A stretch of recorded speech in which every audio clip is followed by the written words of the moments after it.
Salut à toi, j'espère que tu vas bien, je suis vraiment super content de te retrouver dans cette vidéo. Aujourd'hui c'est une petite vidéo où je vais me présenter, voilà, je vais t'expliquer un petit peu mon parcours, je vais t'expliquer un petit peu qui je suis pour prétendre peut-être à te donner des conseils en immobilier, en trading et aussi en entrepreneuriat parce que je monte plusieurs sociétés aussi à côté. Donc c'est parti, let's go.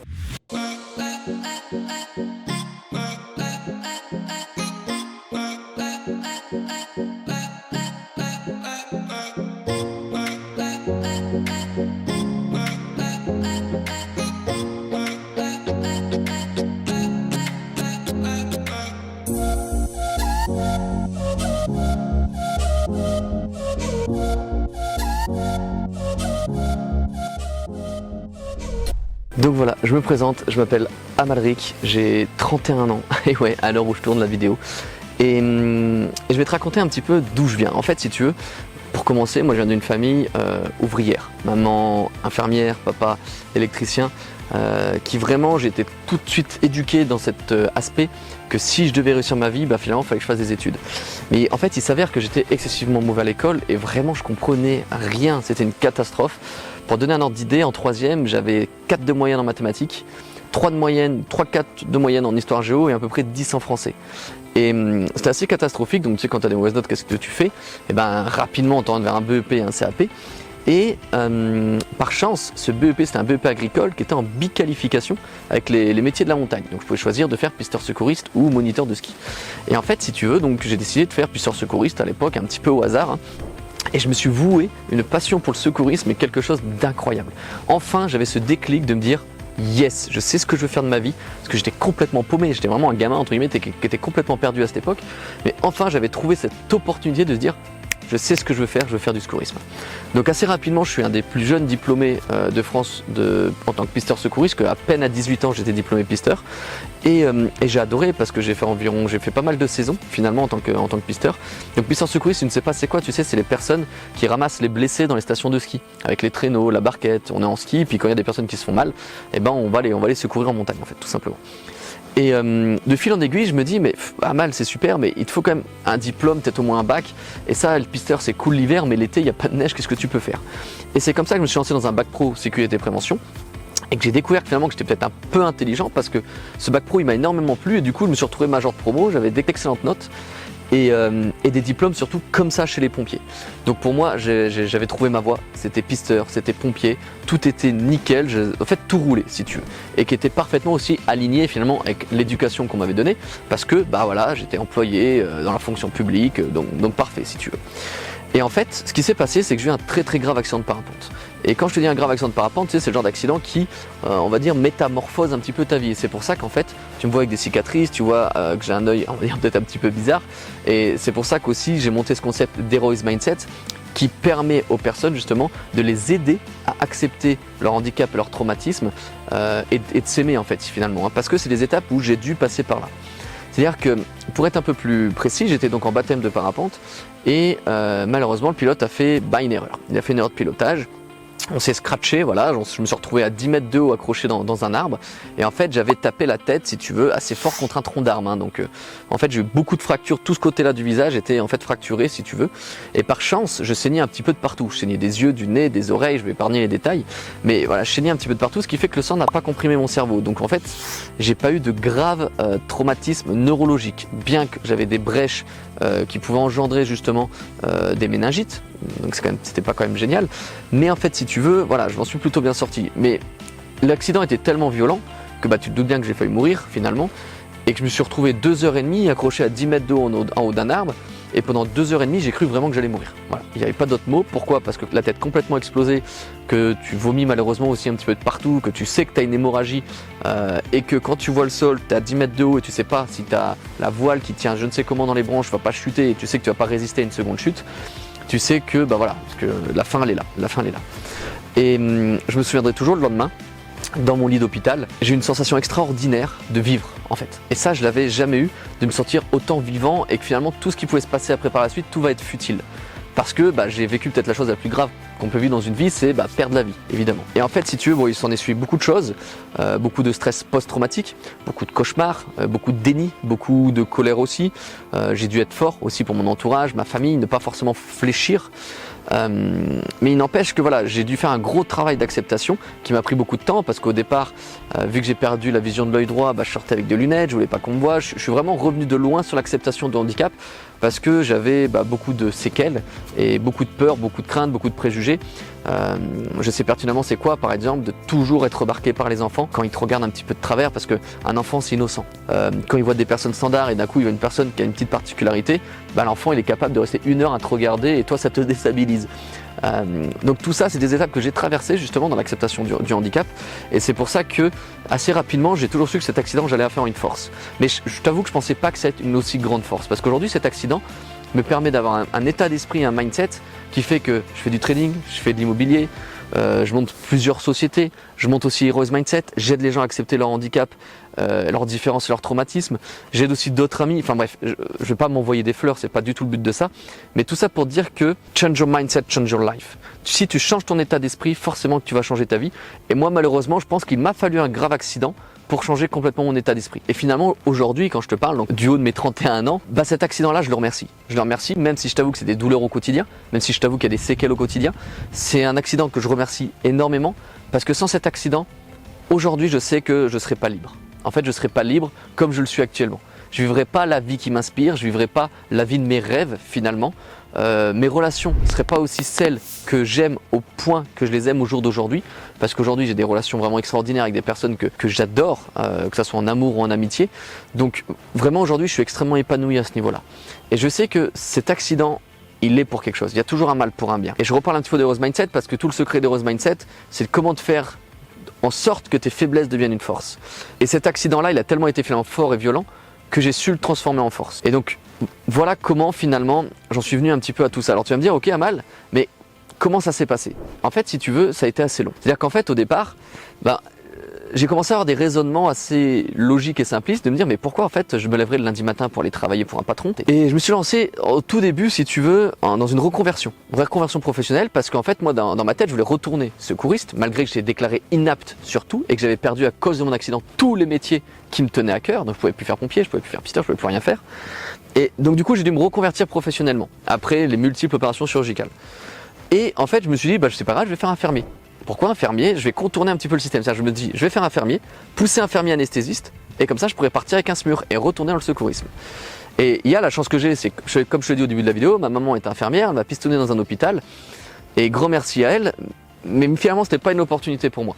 Parce que le milieu infirmier, le milieu hospitalier, c'est quelque chose qui ne m'a pas plu. Parce que j'ai trouvé que justement en termes de privation de liberté, je crois que c'était le pompon, honnêtement. Je veux dire, restrictions budgétaires, si tu travailles en maison de retraite, je sais pas, que tu es aide-soignant, voilà, tu sais qu'il faut que tu donnes une madeleine et pas 2 à ton patient. Non, enfin, il y a plein de choses qui n'étaient pas du tout dans mes valeurs sur l'aspect humain et que du coup qui me convenaient pas. Et je rencontre l'opportunité de rentrer dans du marketing de réseau via la nutrition et la remise en forme. Et donc ça a été une superbe expérience, honnêtement, c'était très très bien parce que par chance, tu sais qu'aujourd'hui dans le marketing de réseau, je crois qu'il y a 9 opportunités sur 10 dans le marketing de réseau qui est un scam, qui est une arnaque, qui fait scandale.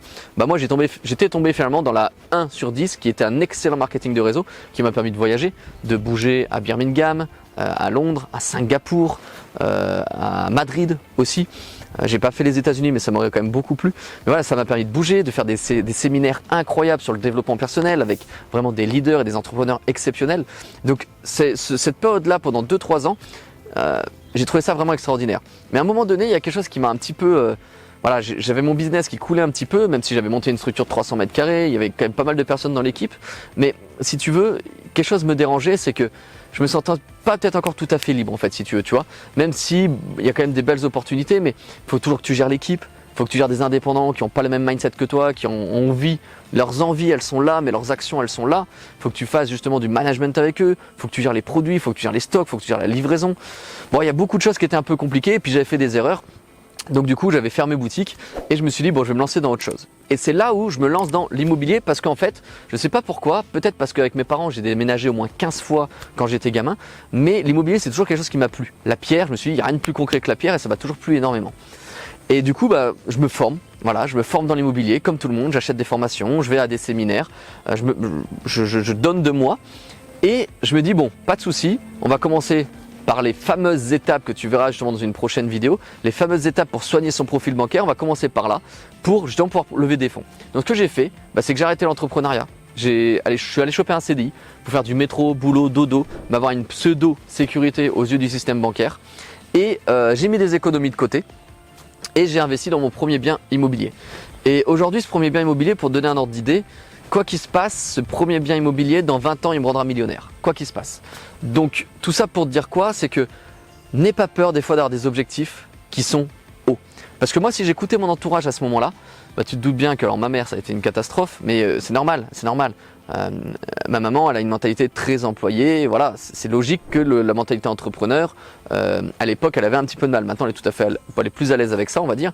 Mais c'est normal qu'au début, par peur pour son fils, elle a essayé vraiment de me décourager. Hein. Je vais passer les détails, mais vraiment, elle a essayé de me décourager. Pareil, au début, j'écoutais un ami à moi qui était agent immobilier. Il me disait, mais Amalric, trouver un bien immobilier à plus de 7% brut de rentabilité, tu trouveras jamais, etc. Dans la ville, hein, dans la ville qu'on parlait justement.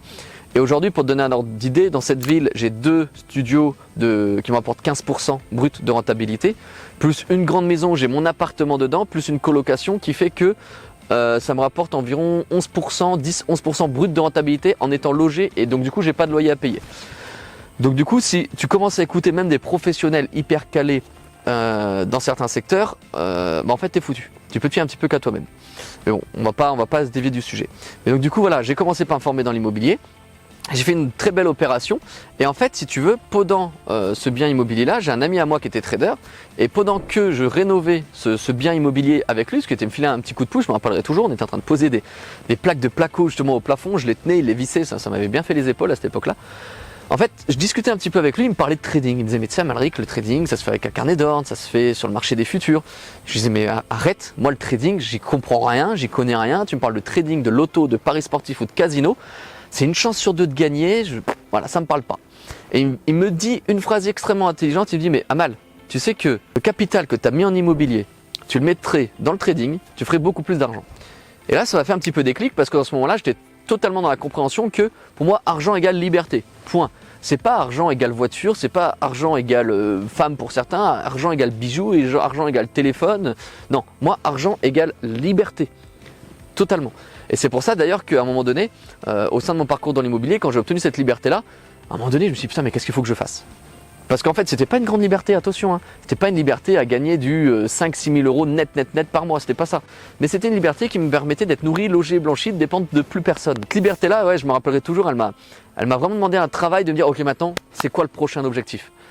Et donc du coup, mon ami, pour y revenir, il me parle un petit peu de tout ça. Et il me dit voilà, le capital que tu as mis en immobilier, tu mettrais dans le trading, ça te ramènerait beaucoup plus d'argent.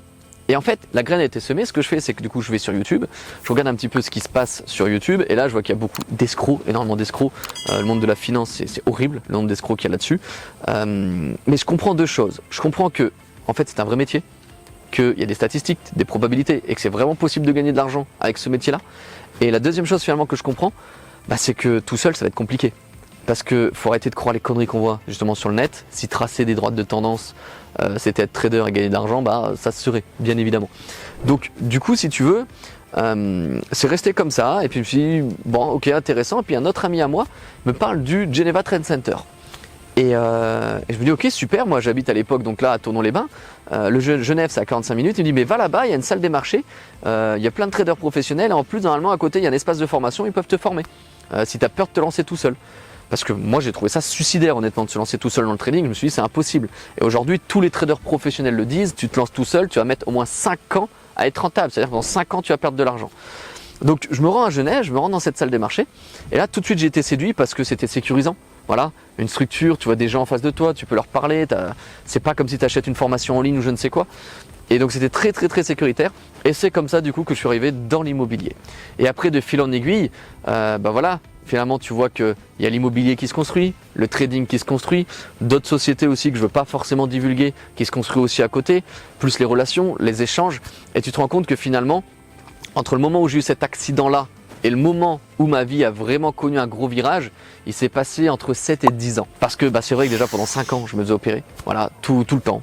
Donc c'était extrêmement dur. Il fallait que je me reconstruise personnellement, que j'accepte mon handicap, que j'accepte les séquelles physiques, etc. Donc pendant 5 ans, je le dis toujours, moi j'estime que de 21 ans à 25 ans, 21 ans à 26 ans, j'ai pas vraiment eu de vie finalement. Donc j'ai dû accepter tout ça. Ça a été du coup très riche d'apprentissage. Mais donc du coup pour y revenir, il a fallu quand même beaucoup de temps pour créer ce changement de vie. Et moi, c'est le message aussi que je veux te faire passer à travers cette chaîne YouTube, c'est qu'on voit des mecs qui réussissent soi-disant en claquant des doigts, soi-disant en faisant je ne sais quoi.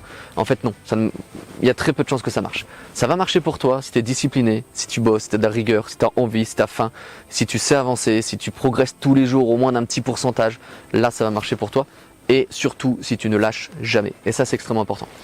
Donc écoute, en tout cas, j'espère que cette petite vidéo de présentation, elle t'a plu. Je me suis vraiment du coup livré à toi à travers cette vidéo-là.